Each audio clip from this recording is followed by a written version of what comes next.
got done driving 55 miles. Let's see how hot the dashboard is. Ooh, 115. So even at 115, it still charges in the sun. So there's the solar indicator. So normally what I do, since I have a solar charging watch, I just take it off while I'm driving, give my skin a break, and let it charge on the dashboard. So if we scroll down, we can see the sun intensity. Really good, solid for the last hour. Now, this watch doesn't tell you how much is increased, but you can see that the battery got something. And I do like the advanced sleep, which is right here. Refreshing sleep, quality fair, and then scroll down, you get the awake, REM, light, and deep sleep, and it tells you when you went to bed and when you woke up. And there's the total duration with the breakdowns, and then the coaching aspect. Your level of REM sleep helped boost learning and concentration. Okay, I'll vouch for that. And then here's the info. This isn't always there, but you'll see it right there up in the top right. See the little info? Right there. And then you click on this GPS button or start button, whatever you want to call it. You had a good sleep last night despite your late bedtime. Try to stick to a regular sleep schedule to maintain your sleep quality. All right, thanks, Garmin. Now, the only place that you'll see that is on the watch as of now. I called Garmin support and it's nowhere on the website. So you either have to do a quick video or, write this down in your journal, do, screenshots. I have these two buttons programmed to take a screenshot, and then it quickly takes a screenshot, and then the next time I connect this watch to my computer, I can grab those off the device. But I've had this over a month now. I really like it. I don't really miss the music that much because when I run, I normally just run. I don't necessarily always run with music, but the battery life is amazing. It charges, it kind of gets a trickle charge throughout the day, if that makes sense. The most I've ever seen it is going up 1%, and that's with 5 hours out in the sun. But the design of the watch I like. I don't mind the weight. I like big watches like this. I love the larger screen display, much bigger than Phoenix models. And the design is great. I like the buttons. I like the bezel. And it's worn really well. No scratches, just smudges because I was trying to wipe the screen right there. I don't miss touchscreen as much as I thought I would. And it's been a great watch. Couple scratches on the bezel that might have been, on the back of the case, that might have been from when I was charging it on my roof. And yeah, but so far so good. The band is worn well in addition to every other aspect of the watch. But yeah, Enduro by Garmin. Is it worth $700? I'm thinking yes. All right, let's see how sensitive the temperature gauge is. 87.1. So now watch what happens to the GPS when it goes underwater. Are you ready? We lost GPS. And now we gain GPS, and the temperature warms up quite quickly, kind of.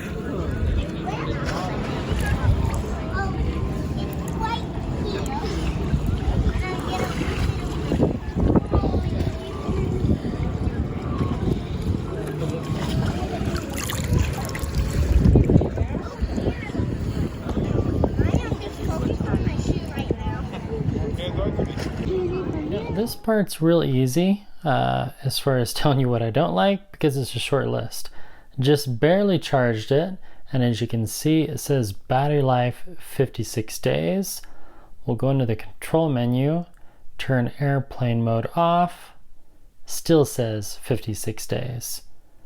Now if we go back and we turn up the brightness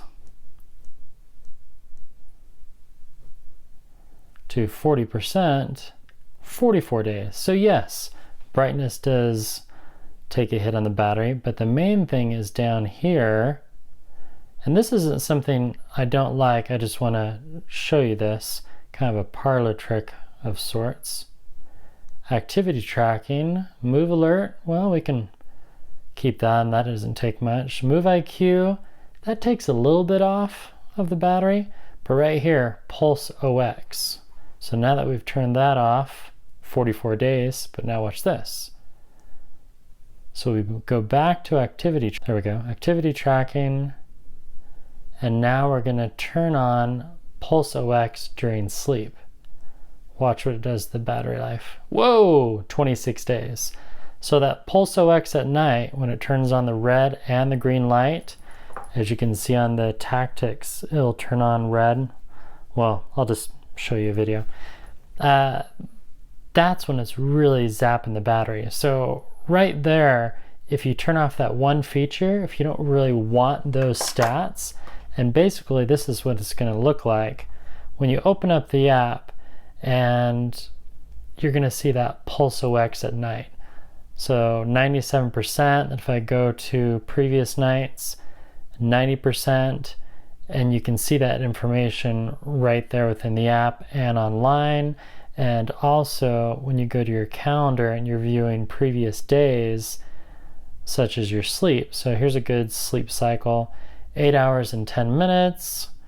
And there's the pulse OX information, and it tracks your respiration. That's what that red light's doing, but still tracking all that, you're still getting 26 days of battery life.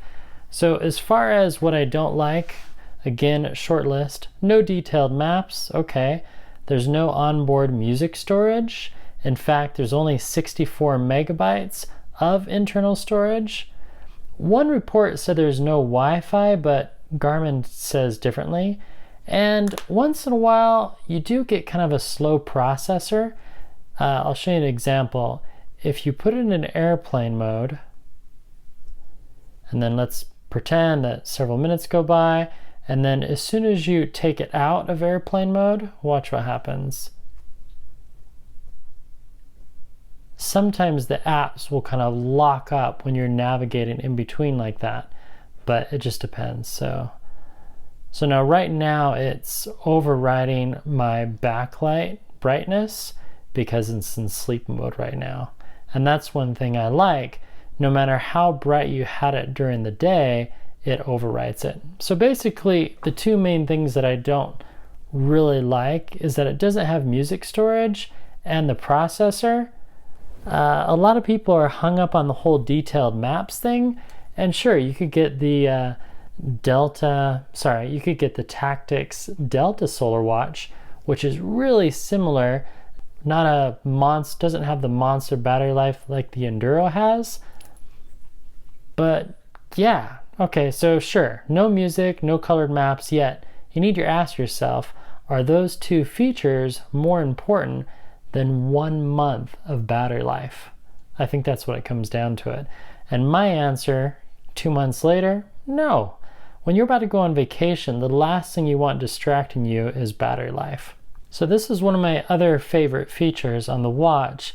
If you go into settings, and you notice that it automatically dimmed there, that's because I have it set that way. So you have to go all the way down to system, and then you want to go to backlight, during activity, not during activity, during sleep, and I have it set gesture off, and I have it brightness to 5.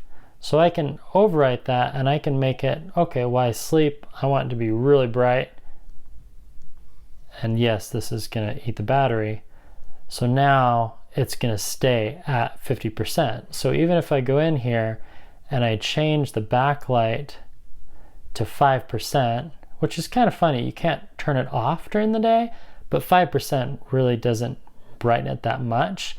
And in daylight, you can see the screen really quite well.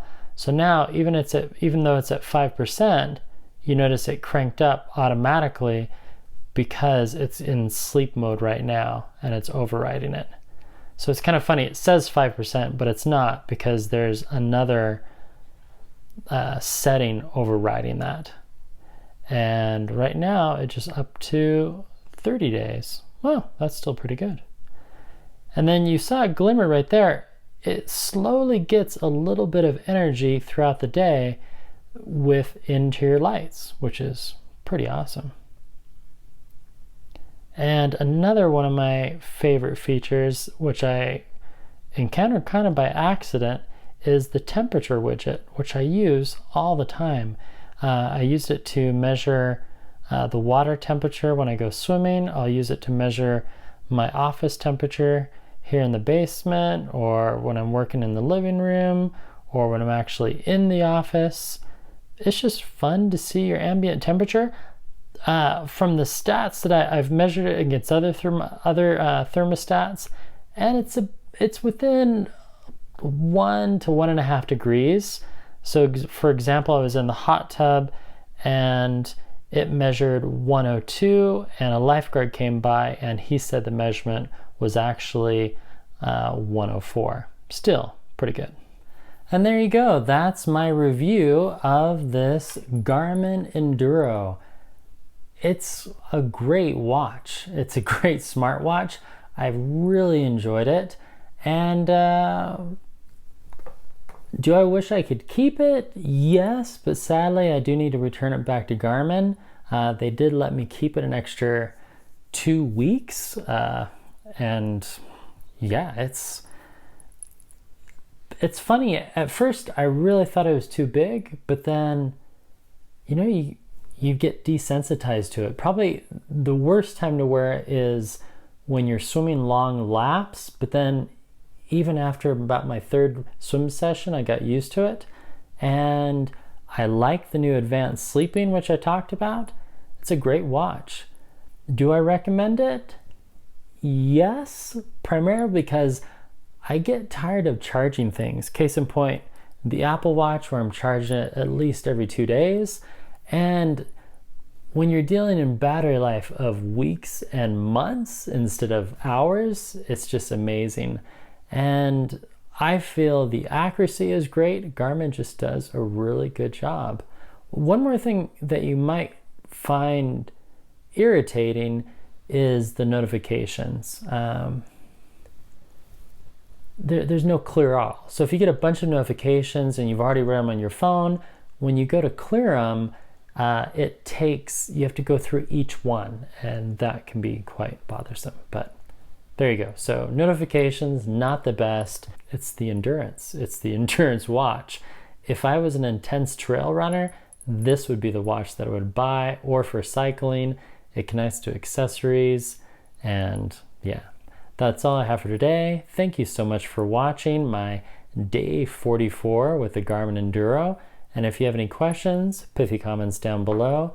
And yes, the mantra is still numbers mean something and numbers mean nothing at all. And let the credits roll for the Paramount Kid. Goodbye.